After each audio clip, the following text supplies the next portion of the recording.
ইসলাম কি তা বুঝতে হবে। জীবন বিধান হিসেবে দিন ইসলাম কি? তিনটি জিনিসের সমষ্টির নাম হচ্ছে দিন ইসলাম। কয়টি? আমার সাথে বলেন জোরে, তো মুখস্থ হবে। ঈমান, ইসলাম, ইহসান, তিনে মিলে দিন ইসলাম। প্রথম কি? ঈমান, তারপরে তারপরে ইহসান। প্রথম ঈমান, সব কিছুর আগে কি? সবচেয়ে মজার বিষয়, এই কোরআন শরীফের কোথাও আল্লাহ তাআলা কাফের মুশরিককে বলেন নাই যে মুসলিম হও, ইসলামে ঢুকে, এটা বলেন নাই। কাফের মুশরিককে বলেছেন ঈমান আনো, আর ঈমানদারকে বলেছেন মুসলিম হও। আমি বুঝাতে পারি নাই? না না, আপনাদের তো বুঝতে হবে, বেশি ইউটিউবওয়ালাদের বুঝতে হবে। ওরা আন্দাজি ক্যাপশন দিয়া গোলমাল লাগায় দেয়। আবার বলছি, আল্লাহ তাআলা কোরআন শরীফে কাফের মুশরিককে বলেন নাই মুসলিম হও। কাফের মুশরিককে বলেছেন আগে ঈমান আনো, মুমিন হও। আর মুমিনকে বলেছেন ইসলামে ঢুকে মুসলিম হও। বুঝেন নাই? কাফের মুশরিককে বলেছেন ঈমান আনো, আর মুমিনকে বলেছেন ইসলাম গ্রহণ করে মুসলিম হও। তার মানে বোঝা যায় ঈমান না এনে মুসলমান হবার কোনো সুযোগ নাই। একটি ক্ষুদ্র সূচের পেছনের ক্ষুদ্র ছিদ্র দিয়ে একটা উট যেতে পারবে, যদিও যায়। ঈমান না এনে শুধু দাড়ি টুপি জুব্বা কুর্তার নাম দিয়ে মুসলমান হওয়া যাবে না। আগে ঈমান, আগে কি? দিন ইসলামের মূল কি? তিনটি জিনিসের সমষ্টির নাম ইসলাম। ঈমান, ইসলাম, ইহসান। প্রথম কি? ঈমান এনে মুসলিম, মুমিন, মুমিন হবার পর মুসলিম, মুমিন হবার পরে না। আমরা মনে করি যে না, ঈমান নাই, শিরক করতেছে, কুফর করতেছে, সেকুলারিজমকে বিশ্বাস করতেছে, পশ্চিমাদের গোলামি করতেছে, কোরআন হাদিস অস্বীকার করতেছে, মুসলমানের নাম রাখতেছে, দাঁড়িয়ে আছে, মাঝে মধ্যে একটু ঈদের নামাজ পড়ে, বাপ মারা গেছে, জানাজা পড়ছে, মুসলমান না। আগে কি? দেখেন কোরআন শরীফ আল্লাহ বলেছেন, আল্লাহ রাব্বুল আলামিন বলেন, ইয়া আইয়ুহাল্লাযীনা আমানুত্তাকুল্লাহা হাক্কা তুকাতিহি ওয়া লা তামুতুন্না ইল্লা ওয়া আনতুম মুসলিমুন। হে ঈমানদারগণ, আল্লাহকে যথাযথ ভয় করো, আর মুসলমান না হয়ে মৃত্যুকে আলিঙ্গন করো না। কথাটা কাফেরকে বলেছেন না মুমিনকে? মুমিনকে বলেছেন, মুমিন ঈমান তো আনছো, এবার পুরা মুসলিম না হয়ে মৃত্যুর স্বাদ গ্রহণ করো না। তাহলে আগে ঈমান, তারপরে কি? ইসলাম। সূরা বাকারা 208 নম্বর আয়াতে আল্লাহ তাআলা বলেন, ইয়া আইয়ুহাল্লাযীনা আমানু দুখুলু ফিস-সিলমি কাফা ওয়া লা তাত্তাবিউ খুতুওয়াতিশ শাইতান ইন্নাহু লাকুম আদুউম মুবিন। হে বিশ্বাসীগণ, ঈমানদারগণ, মুমিনরা, উদখুলু ফিস-সিলমি আই ফিল ইসলামে কাফা আই তাম্মা, তোমরা পুরাপুরি ইসলামে প্রবেশ কর। ঈমান, তারপরে কি? সুবহানাল্লাহ বলবেন না? ইসলাম প্রথা সর্বস্ব ধর্ম না যে প্রথা মেনেই আপনি মুসলমান হয়ে যাবেন, না। কোন একজন খ্রিস্টান, সে যদি জেসাস, যিশু, ঈসার অস্তিত্বকে বিশ্বাস না করে, কিন্তু মাঝে মধ্যে গির্জায় যাতায়াত করে, খ্রিস্টান সমাজ তারে খ্রিস্টান বলবে। বৌদ্ধ যদি গৌতম বুদ্ধকে বিশ্বাস নাও করে, প্যাগোডায় যাতায়াত করে, তারে বৌদ্ধ বলা হয়, ঠিক কিনা? ইহুদি যদি ডেভিডকে, জ্যাকবকে, মুসাকে বিশ্বাস নাও করে, সে সিনাগগে যাতায়াত করে, ইহুদি হতে পারে। হিন্দু যদি গণেশ, দানেশ, কি আছে তাদের রাম, এরে বিশ্বাস নাও করে, কিন্তু যদি পূজা পার্বণ করে, সে হিন্দু হতে পারবে।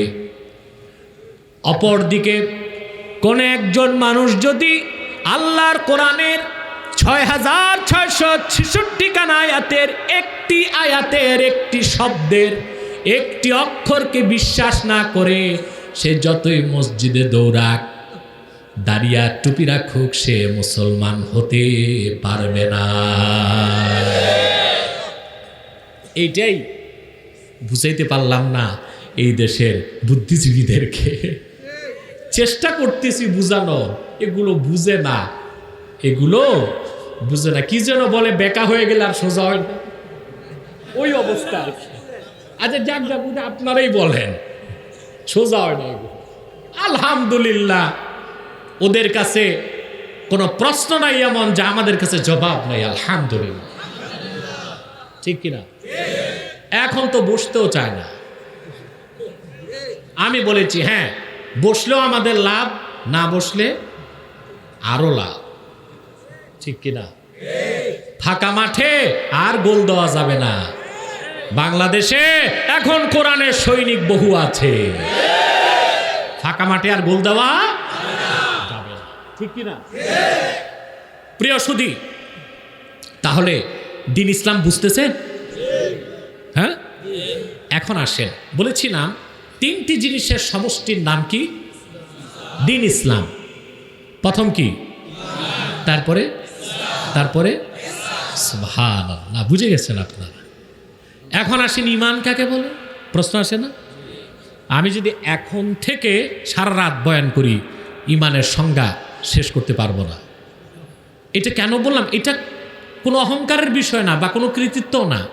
আমি আমার ছাত্রদেরকে সহিহ বুখারী যখন পড়াই, কিতাবুল ঈমানের এই ঈমানের সংজ্ঞাগুলি 7 দিন যায়।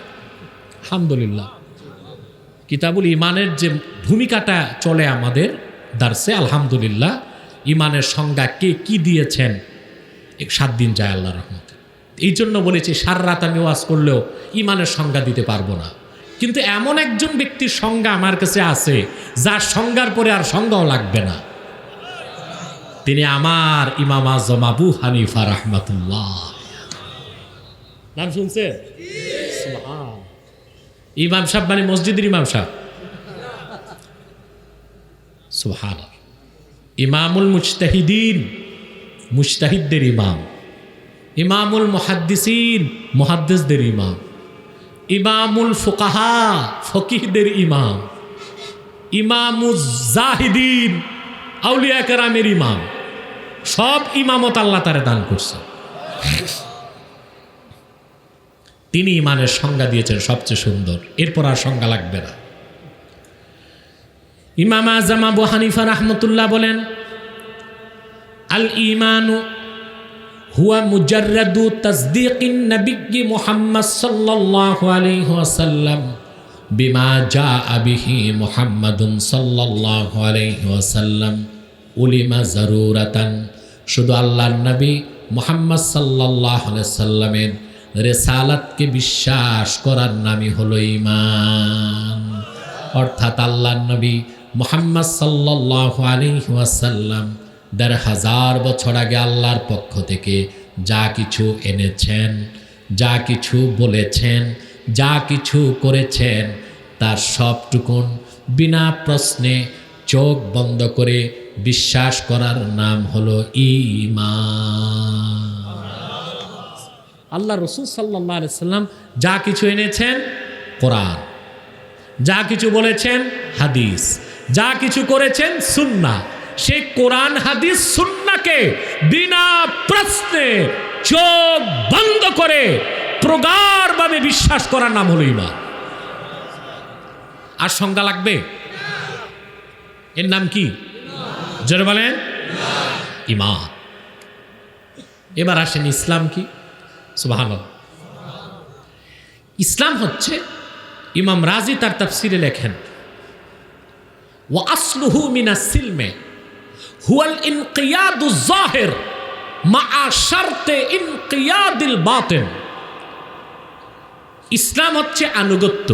ইসলাম কি? আত্মসমর্পণ।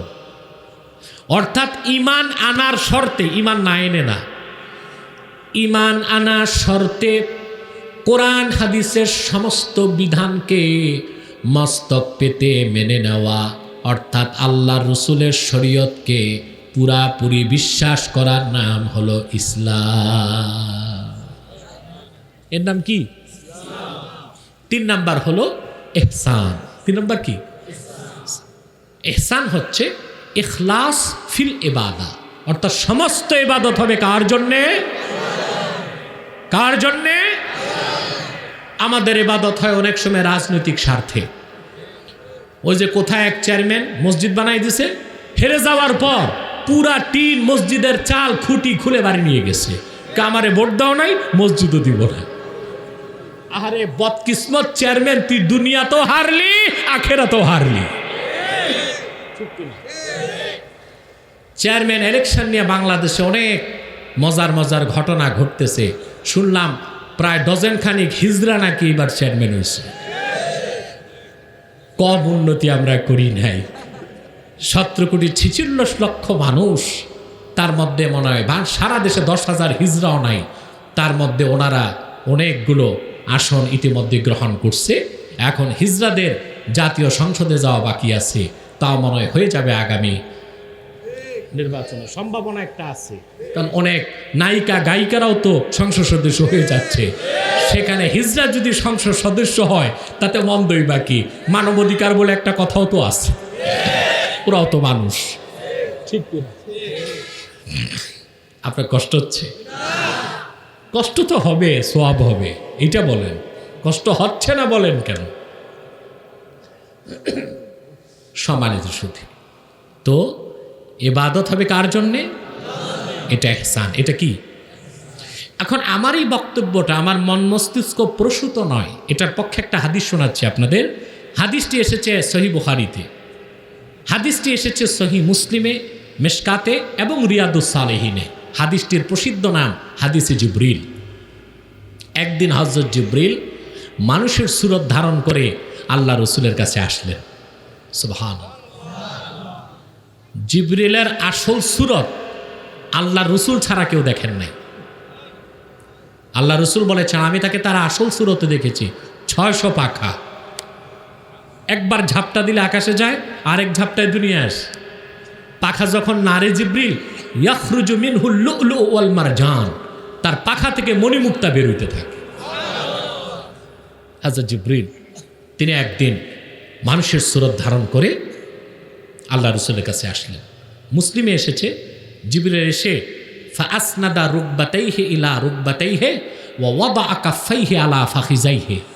জিবরিল এসে শিক্ষকের সামনে ছাত্র যেভাবে আদবের সাথে বসে অনুগত হয়ে, তার চেয়েও বেশি বিনয়ের সাথে রসুল্লাহর সামনে বসলো।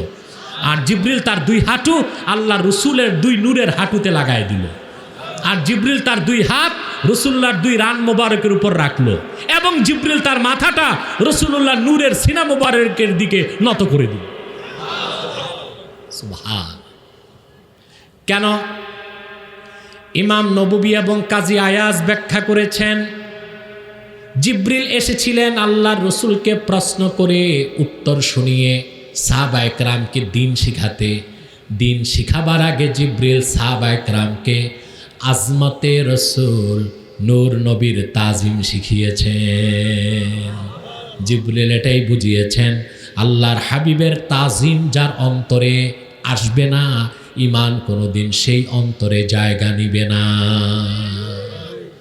আজ আফসোস, আমাদের দেশে স্কলার বাড়তেছে, ইসলামিক স্কলার, বক্তা প্রবক্তা বাড়তেছে, মিঠা মিঠা কথা বলে, মিঠা মিঠা কথা, কিন্তু রসুলুল্লাহর আরশচুম্বী মর্যাদাকর শানে কিভাবে কথা বলতে হয় এই জ্ঞানটুকুন হয় না।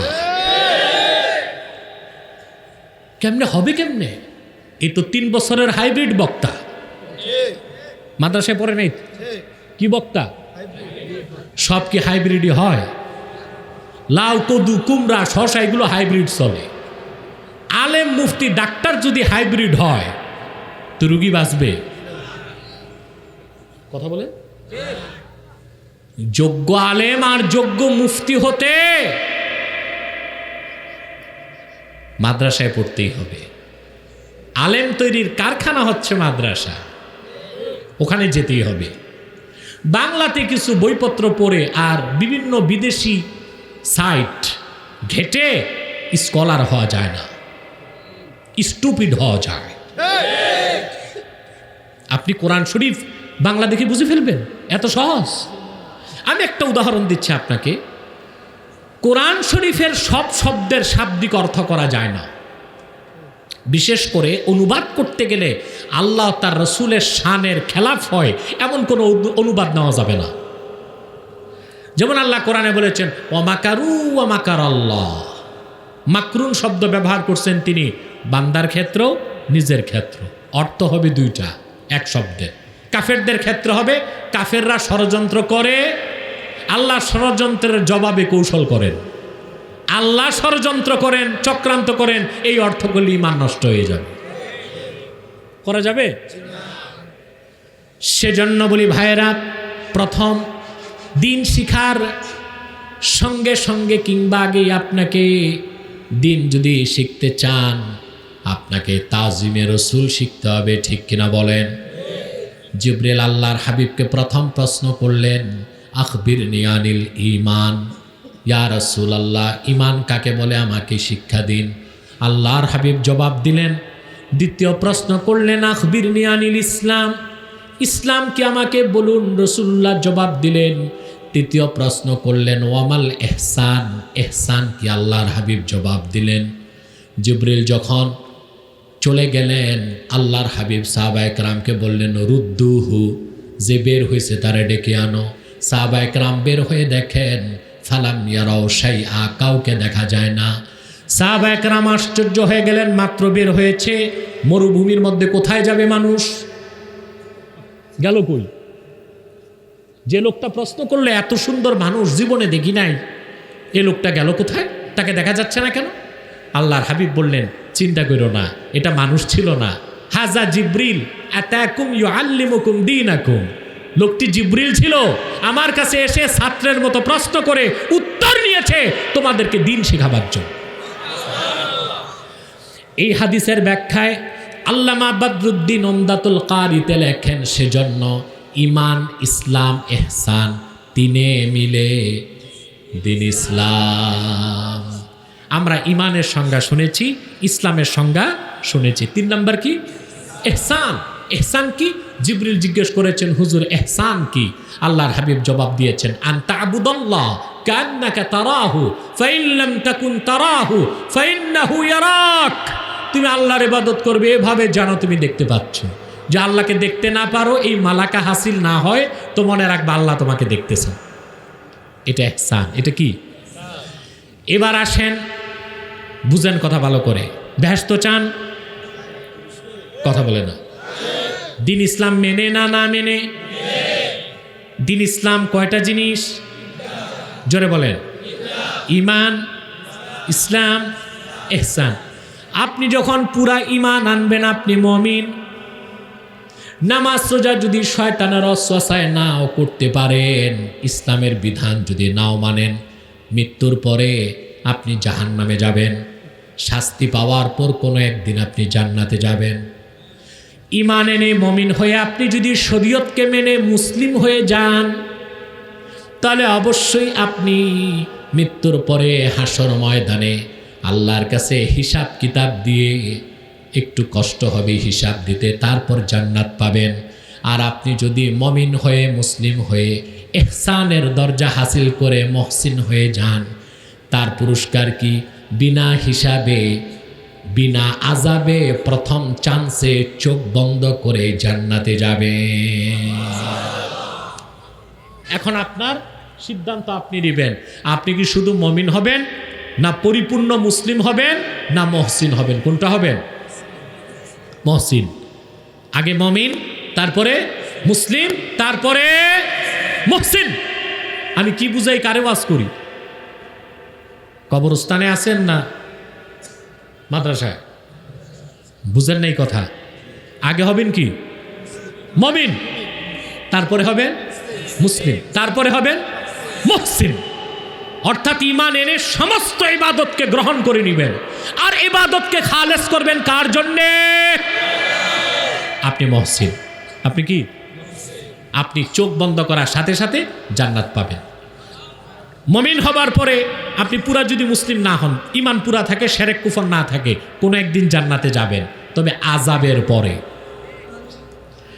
ঈমান এনে মুমিন হয়ে যদি পুরা মুসলিম হন, অর্ধেক না, আংশিক না, 100% মুসলিম হন, আত্মসমর্পণকারী হন, আপনার হিসাব হবে, তারপরে যাবেন জান্নাত। গ্যারান্টি নাই যে ফার্স্ট চান্সে জান্নাত, কিন্তু আপনি যদি মুহসিন হয়ে যান, আল্লাহ গ্যারান্টি দিয়েছেন, ওয়াদা করেছেন, আপনাকে বিনা আযাবে হিসাবে আল্লাহ জান্নাত দিবে। সেই জান্নাত চান? জোরে বলেন। পুরা মুমিন মুসলিম মুহসিন হয়ে না ফ্রি? মুমিন হয়ে, মুসলিম হয়ে, মুহসিন হয়ে। আল্লাহ কবুল করুক, বলুন আল্লাহুম্মা আমিন। আজকে দিন ইসলামের যে পরিচয় আপনাদের সামনে তুলে ধরলাম, তা মনে থাকবে তো ইনশাল্লাহ? দিন মোতাবেক চলবেন তো ইনশাল্লাহ? তাহলে আমার মেসেজ কি আপনাদের কাছে? মেসেজ হচ্ছে এটা, বার্তা যেটা নিয়ে বাড়ি যাবেন 3 দিনের পরে, কি নিয়ে বাড়ি যাবেন আপনারা কিন্তু খুঁজে পান না। 3 দিন তো আর শুনছেন, একজন দাঁড়ায় বলতে পারবেন 3 দিনে 3 মিনিটে কি বুঝছেন? পাওয়া যাবে না। এই 3 দিন ওয়াজ করে লাভ কি, ওয়াজ শুনে লাভ কি? একটা মেসেজ নিয়ে তো বাড়ি যাবেন, সেই মেসেজটা দিয়ে দিচ্ছি। আমরা আমাদের জান, মাল, ব্যক্তি, দল, দেশ, সব কিছুর ঊর্ধ্বে আমাদের ঈমান, ইসলাম, কোরআন। এই ক্ষেত্রে আমরা কোনো আপোষ করব? এখন আসেন, যে মেসেজটা দিচ্ছি আমি সেটা নিয়ে যাবেন। আমাদের দেশে প্রায় বলা হয়, কিছু মৌলবী সাহেব, স্কলার বা বক্তারা বলে ইসলামে চরম পন্থা নাই। বা তোমার এই কথা বলার সুযোগ দিছে কে? ইসলামে চরম পন্থা নাই, তুমি বুঝছো কথা? ইসলামে 3টা পন্থাই আছে। এক্সট্রিমিজম চরমপন্থা আছে, মধ্যপন্থা আছে, শিথিল পন্থা। 3টার একটা উদাহরণ দিচ্ছি আমি। 3টার সাথে 3টার সম্পর্ক কয়টা? ঈমানের ক্ষেত্রে চরমপন্থা, ইসলামের ক্ষেত্রে মধ্যপন্থা, ইহসানের ক্ষেত্রে শিথিল পন্থা। কথা বুঝতেছেন ভাই? আমি জানি না আমার খুব কষ্টের, খুব গবেষণার বক্তব্যটা কতটুকু বুঝছেন আপনারা। বলবেন আলেমরা, তারা তো আমার চেয়ে ভালো বুঝেন। আপনাদেরকে বলছি, অতএব ঢালাওভাবে এটা বলা যাবে না ইসলামে চরমপন্থা নাই। যারা এটা বলে তারা ইসলাম নিজেরাই বুঝে নাই। ওই যে হাইব্রিড স্কলার, কি স্কলার? হাইব্রিড স্কলার, এগুলো মাদ্রাসায় ভালো মতো পড়ে নাই। এ হচ্ছে গাইডেড মৌলবী, শীট মৌলবী। ভাই একটু কোথাও যে 2-3 বছর পড়াশোনা করে স্কলার হয়ে গেছে। মনে রাখবেন, নিম মোল্লা খাত্রে ইমান, নিম হাকিম খাত্রে জান। হাতুরা মৌলবী ইমান নষ্ট করবে, হাতুরা ডাক্তার জীবন নষ্ট করবে। ঠিক কিনা? আচ্ছা বলেন তো ভাই, আপনাদের যে ডাক্তার আছে না, এমবিবিএস তো আছে কমসে কম। এখন তো এমবিবিএস মোরে মোরে, ঠিক কিনা? বিদেশিরা বলে বাংলাদেশে ডাক্তারের অভাব। বেটা এসে দেখে যাও, আমাদের দেশে মোরে মোরে ঘরে ঘরে এমবিবিএস ডাক্তার আছে, ঠিক কিনা? কমসে কম যে এমবিবিএস ডাক্তার হতো, পড়াশোনা কি পরিমাণ লাগে জানেন? এইচএসসি পাস করতে হবে, জিপিএ গোল্ডেন 5, তারপরে ভর্তি পরীক্ষায় উত্তীর্ণ হতে হবে কয়েক লক্ষ ছাত্রের সাথে পরীক্ষা দিয়ে টিকলে মেডিকেলে চান্স। ওখানে 6 বছর কমসে কম চিকিৎসা বিজ্ঞান পড়তে হবে। তারপরে কি এমবিবিএস, মানে মা বাবার বেকার সন্তান নাকি? না, এটা আপনার মেডিকেল সায়েন্সে সে ব্যাচেলার হলো, ঠিক কিনা? চাকরি না থাকলে তো এমবিবিএস এর অর্থ এটাই হবে, মা বাবার বেকার সন্তান। প্রিয় ভাই বন্ধুগণ, এখন এই যে এইচএসসি পাশ করে 6 বছর পরে যে এমবিবিএস হইল, এই বইগুলোর কিন্তু বাংলা আছে। কি আছে? এখন আপনি ক্লাস 2 পাস, এই এমবিবিএস এর বইগুলো কিনে 6 বছর না, বাড়িতে নিজে নিজে 12 বছর পড়লেন চশমা লাগায়। তারপরে আপনি, ওরা 6 বছর পড়ছে, আপনি কয় বছর? তারপরে সোনারগাঁও মোড়ে একটা চেম্বার দিয়ে বসলেন, বুঝলেন? নাম একটা দিয়ে দিলেন ডাক্তার তুবাইশ বিন খুবাইশ, দিলেন একটা নাম। এরপর রুগী যদি আসে, মাসে কয়টা জিন্দা থাকবে, কয়টা মরবে? না সবই মরবে। তা আপনি যদি বলেন ভাই আমি তো যে বইগুলো 6 বছর MBBS ডাক্তার পড়ে এটা 12 বছর পড়ছি, চলবে? তাহলে আপনারা MA পাস, BA পাস, সাবেক সচিব আর বিচারপতি, ম্যাজিস্ট্রেট আর ব্যারিস্টাররা জীবনে মক্তবে ঢুকলেন না, আপনারা নিজে নিজে কোরআন হাদিস পড়ে ফতুয়াবাজি দিবেন, তা তো চলবে না। তাতে তো ঈমান নষ্ট হবে মানুষের, ঠিক কিনা? নিজে যদ্দূর পড়ছেন বুঝছেন চুপ থাকেন, ফতুয়াবাজি দিবেন না। জাতিকে গাইড করার জন্যে মাদ্রাসায় পড়তেই হবে, তার বিকল্প না, ঠিক কিনা? এবার আসেন, ইসলামে 3টা পন্থাই আছে। ইমানের ক্ষেত্রে চরম পন্থা, ইসলামের ক্ষেত্রে মধ্যপন্থা, ইহসানের ক্ষেত্রে শিথিল পন্থা। আমি 3টি উদাহরণ দিচ্ছি আপনাদেরকে।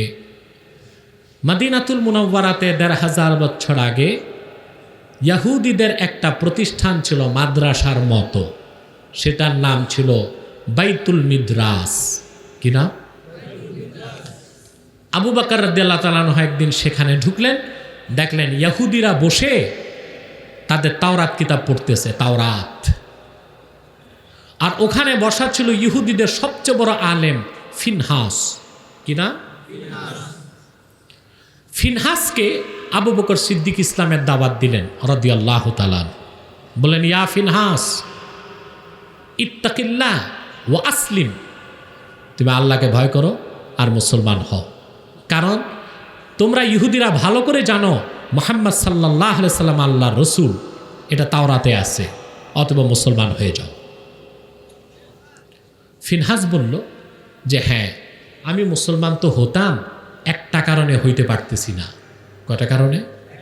মিয়া সাহেব বসো, এখন মুনাজাত হবে। এখন হ্যাঁ রাত হয়ে গেছে, আমি বুঝতেছি, অনেক রাত হয়ে গেছে।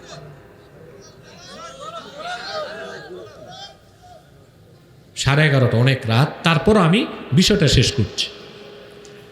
এখন কথা খেয়াল করতেছেন? ফিনহাস বললে একটা কারণে করতে পারি না। কেন? বলে তোমাদের আল্লাহ তাআলা ফকির হয়ে গেছে, আর তিনি আমাদেরকে সুদ খেতে নিষেধ করেন, নিজেই কিয়ামতে হাসরে সুদ দিবেন। ফিনহাস আল্লাহর কোরআনের অপব্যাখ্যা করলো। সে বলল আল্লাহ বলেছেন ওয়ামাই ইউকরিদুল্লাহা করদান হাসানা, কে আছে তোমাদের মধ্যে যে আল্লাহকে উত্তম ঋণ দিবে? তা আল্লাহ যদি গরিব না হইতো তো ঋণ চাইছে কেন? আর যে আল্লাহকে উত্তম ঋণ দিবে, আল্লাহ তাকে হাসরে 700 গুণ বাড়ায় দিবেন। তো ইহুদিটা বলল যে আল্লাহ যদি সুদ খেতে নিষেধ করে থাকেন তো নিজে বাড়ায় দিবেন কেন? তা আল্লাহ যে কি বলেছেন সে বুঝতো। সে কি? আল্লাহ উত্তম ঋণ বলেছেন, আল্লাহর বান্দাকে দিলে এটা আল্লাহ খুশি হন, আর আল্লাহ যেটা দিবেন ওটা সুদ না, ওটা সওয়াব। আল্লাহর শানে এতটুকুন বেয়াদবি সিদ্দিকে আকবর মেনে নিতে পারলেন না। তাফসীর ইবনে কাসির সাক্ষী, ফাদরাবা আবু বকরিন ওয়াজহা ফিনহাস দরবান শাদীদা, পুষ্পের মতো কোমল আবু বকর বজ্রের মতো কঠোর হয়ে গেলেন ঈমানের প্রশ্নে। তিনি সর্বশক্তি দিয়ে ইহুদি আলেমের গালে এক চপেটাঘাত করে দিলেন। আল্লাহু আকবার! এটা কি চরমপন্থা না? কথা বলো। আরে বাবা তোমরা মুর্দার মতো চুপ কেন? জবাব দাও। চরমপন্থা? পুষ্পের মতো কোমল মানুষটা আর সহ্য করলেন না ঈমানের প্রশ্নে, আল্লাহর শানে বেয়াদবি বরদাস্ত করলেন না, এক থাপ্পড়ে ইহুদি আলেমের গালে 5 আঙ্গুল বসায় দিয়েছে। তাফসীর ইবনে কাসির সাক্ষী, ফিনহাস গাল ঘষতে ঘষতে চলে আসলো মসজিদ নববীতে। এসে বলল ইয়া রাসূলুল্লাহ সাল্লাল্লাহু আলাইহি ওয়াসাল্লাম আবসির মা সানা আবি আবু বকর, দেখেন আবু বকর কি করছে, আমার গালটা ফাটায় দিছে। আল্লাহর হাবিব সাল্লাল্লাহু আলাইহি ওয়াসাল্লাম বললেন যে আবু বকর তো ঠান্ডা প্রকৃতির মানুষ, হ্যাঁ, তো আবু বকর তোমার গালে এত জোরে থাপ্পড় দিয়েছে, কারণ তো একটা আছে। সিদ্দিক আকবর উপস্থিত হয়েছেন। আল্লাহর হাবিব বললেন, আবু বকর তুমি এই ইহুদি ফিনহাসকে এত জোরে থাপ্পড় দিছো কেন? সিদ্দিক আকবর বলেন, হুজুর বেঁচে গেছে, আমাদের সাথে ইহুদিদের চুক্তি আছে, চুক্তি না থাকলে থাপ্পড় না, আমার তরবারি দিয়ে তার গর্দান উড়ায় দিতাম। ইন্না আদুল্লাহি ক্বালা কাওলান আযীমা, সে আল্লাহর শানে মারাত্মক বেয়াদবি করেছে, আমি তা বরদাস্ত করতে পারি না। বেঁচে গেছে সে চুক্তিবদ্ধ আমাদের সাথে, নতুবা থাপ্পড় না, তরবারি দিয়ে তার গর্দান উড়ায় দিতাম। এটা কি চরমপন্থা নয়? কোন প্রশ্নে? ইমানের প্রশ্ন। ইহুদি মানে মিথ্যাবাদী। ইহুদি মানে কি? মিথ্যা, হিংসা, বিদ্বেষ, কুফুরি, গাদ্দারি, এগুলো ইহুদিদের রক্তে মিশে আছে জেনেটিক্যালি। এগুলো মাদারজাত ইহুদি, মাদারজাত কাফের, মাদারজাত বেয়াদব। এটি বেয়াদব হয়ে জন্ম নেয় আর মিথ্যাবাদী হয়ে জন্ম নেয়। হিটলারের তথ্যমন্ত্রী ছিল মিস্টার গয়বালস। সে হিটলারকে বুদ্ধি দিছিল, স্যার আপনি মিথ্যা কথা একটারে 70 বার বলবেন। কতবার? তখন মানুষ এটারই সত্য মনে করবে। ঘটনা কি তাই? আমরা দেখেছি, এটাই বাস্তব। মিথ্যা 70 বার না, 70,000 বার বললো মিথ্যা তো মিথ্যাই থাকবে। সেজন্য গালেব বলেছেন, সদাকত ছুপ নহি সকতি হ্যায় बनावट की उसूलों से कि खुशबू आ नहीं सकती है कागज की फूलों से। সত্যকে মিথ্যা দিয়ে ঢাকা যায় না, আর মিথ্যা কখনো সত্য হয় না। যেমন কাগজের ফুল থেকে গোলাপের খুশবু কোনোদিন বের হয় না। ইহুদিরা, এদের চরিত্র আখলাক হচ্ছে মিথ্যার উপর। ফিনহাস বলল, ইয়া রাসূলুল্লাহ সাল্লাল্লাহু আলাইহি সাল্লাম, আমি এই কথা বলি না, আল্লাহ ফকির হয়ে গেছেন, আমরা ধনী, এটা আমি বলি নাই। এখন বিষয়টা দেখেন, সিদ্দিক আকবরের পক্ষে তো কোনো সাক্ষী নাই, উনি তো একা ছিলেন, সব ছিল ইহুদি। ইহুদি তো কোনোদিন মুসলমানের পক্ষে সাক্ষী দিবে না, দিবে? কিন্তু সিদ্দিক আকবরের পক্ষে আমার আল্লাহ নিজে সাক্ষীদাতা হয়ে গেলেন। কোরআনের আয়াত আল্লাহ নাজিল করে বলে দিলেন, লাকাদ সামিআল্লাহু কাওলাল্লাযীনা ক্বালু ইন্নাল্লাহা ফাকীরুন ওয়া নাহনু আগনিয়া। মুহাম্মদ সাল্লাল্লাহু আলাইহি ওয়াসাল্লাম, আল্লাহ নিজে শুনেছেন এই সব ইহুদিরা যে কথা বলেছে, আল্লাহ ফকির হয়ে গেছেন, আমরা ধনী। আবু বকর সত্যবাদী, ইহুদিরা মিথ্যাবাদী। আল্লাহু আকবার। ঈমানের ক্ষেত্রে সিদ্দিক আকবর কি গ্রহণ করলেন? চরম। এরপর আসেন ইসলাম। এরপর কি? এই ক্ষেত্রে আল্লাহর হুকুম মধ্যপন্থা। এই ক্ষেত্রে কি? এই ক্ষেত্রে আল্লাহ তাআলা বলেছেন যে আমাদেরকে উম্মাতা ওয়াসাতা, মধ্যপন্থী উম্মত। তার মানে ইসলাম বা শরীয়তকে মানার ক্ষেত্রে বাড়াবাড়িও নাই, ছাড়াছাড়িও নাই, মধ্যপন্থা। বাড়াবাড়িও নাই, ছাড়াছাড়িও, বাড়াবাড়িও নাই, ছাড়াছাড়িও। আপনাকে মধ্যপন্থা গ্রহণ করতেই হবে। এটাই আল্লাহ বিভিন্ন জায়গায় বলেছেন, লা ইকরাহা ফিদ্দীন। এর মানে দিন মানে শরীয়তের মধ্যে বাড়াবাড়ি নাই, কিন্তু ঈমানের ক্ষেত্রে কঠোর হতে হবে। ঈমানের বিপক্ষে শিরক এবং কুফর নির্মূলে চরম থেকে চরম পন্থা গ্রহণ করতে হবে। এই ক্ষেত্রে কোনো আপোষ না। শরিয়ত ইসলামের ক্ষেত্রে মধ্যপন্থা। ইসলামের ক্ষেত্রে কি? মধ্যপন্থা। এই ক্ষেত্রে আল্লাহ বলেছেন উম্মাতাও ওয়াসাতা। কথা বুঝতে পেরেছেন? যেমন আমি একটা উদাহরণ দিচ্ছি। সহিহ মুসলিম 1111 নম্বর হাদিস। রমজান মাসে রোজা রেখে এক সাহাবী স্ত্রীর কাছে গেছে। রোজাটা নষ্ট হয়ে গেছে না? রোজা না রাখলে একটা কাজা করলে হয়, আর রেখে রোজা ছেড়ে দিলে কয়টা? সাহাবী দৌড়িয়ে আল্লাহর হাবিবের কাছে আসলেন, এসে বললেন, হুজুর আমি তো নিজেরা ধ্বংস করে ফেলছি। আল্লাহর হাবিব বললেন, কেন? বলল, হুজুর আমি রোজা রেখে স্ত্রীর কাছে গেছি। আরে ভাই বুঝছেন, রোজা রেখে স্ত্রীর কাছে গেলে সমস্যা নাই, কি যে সমস্যা তা তো বুঝেন। কথা বলেন, বুঝেন? হ্যাঁ, বাচ্চারা কইছি, আপনারা বলেন। এইভাবে এমনি মাসালা আছে। রোজা রেখে আপনিও রোজা, স্ত্রীও রোজা, আপনি তাকে আলিঙ্গন করতে পারবেন, মায়া মহব্বত করতে পারবেন, চূড়ান্ত পর্যায়ে যাওয়া যাবে না। তবে আপনারা ভাতে মাছে বাঙালি, আপনাদের কন্ট্রোল পাওয়ার কম, না যাওয়াই ভালো। কথা বুঝতে পারছেন?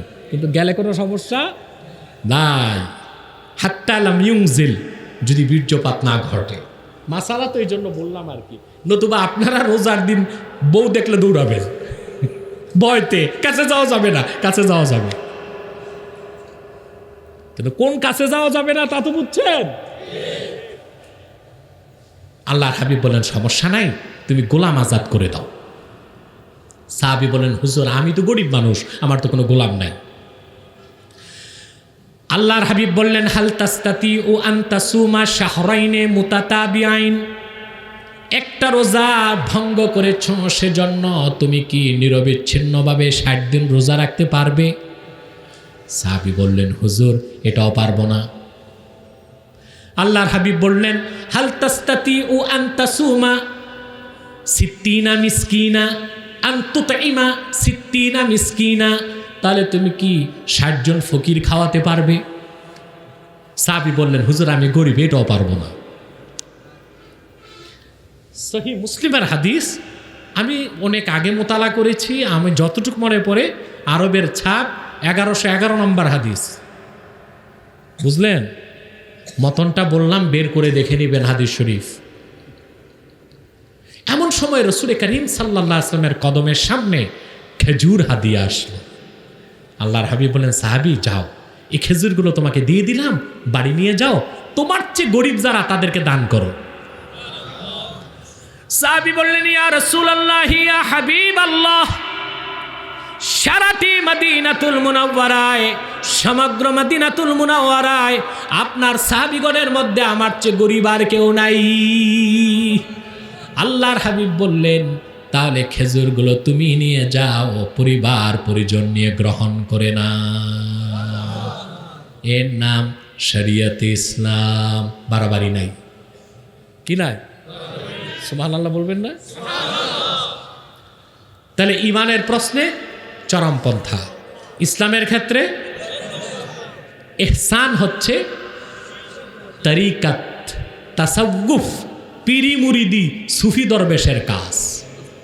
ওনারা মিছিলও পারে না, মিটিংও পারে না, তীর ধনুকও নিতে পারে না, জোরে ধমকও দিতে পারে না। ওনাদের জন্য আল্লাহ রাখছেন কি? নরম পন্থা, শিথিল পন্থা। ইহসান মানে মানুষকে আদরে সাদরে বুঝায়া হেদায়েতের পথে আনা। যেটা সুফি দরবেশদের ডায়লগ, সেটা হচ্ছে, ভাই সখতি সে নাহি নরমি সে কাম লো। কথা বুঝতে পারছেন? এবার দেখেন, যিনি মুফতি, কেউ কুফরি করলে তার কাজ হচ্ছে কাফেরকে কাফের ফতোয়া দেওয়া, মুরতাদ ঘোষণা করা। কিন্তু সুফি দরবেশ কাফেরকে কাফের মনে করে কিন্তু বলে না, কিন্তু তার পন্থাটাই কি? নরম পন্থা। আমি আশা করি আজকে আপনারা খুব সংক্ষেপে দিন ইসলামের পরিচয় বুঝতে পেরেছেন। সেই দিন মোতাবেক চলবেন তো ইনশাআল্লাহ। 3টি জিনিসের সমষ্টির নাম দিন ইসলাম: ইমান, ইসলাম, ইহসান। ইমানের প্রশ্নে চরমপন্থা, কোনো ছাড় নাই। শরিয়ত ইসলামের ক্ষেত্রে মধ্যপন্থা, আর ইহসানের ক্ষেত্রে শিথিল পন্থা। পারবেন তো ইনশাআল্লাহ। সাদাকাল্লাহুল আযীম ওয়া সাদাকা রাসূলুহুন নবিয়ুল কারীম ওয়া নাহনু আলা যালিকা মিনাশ শাহিদিন ওয়াশ শাকিরিন ওয়ালহামদুলিল্লাহি রাব্বিল আলামিন।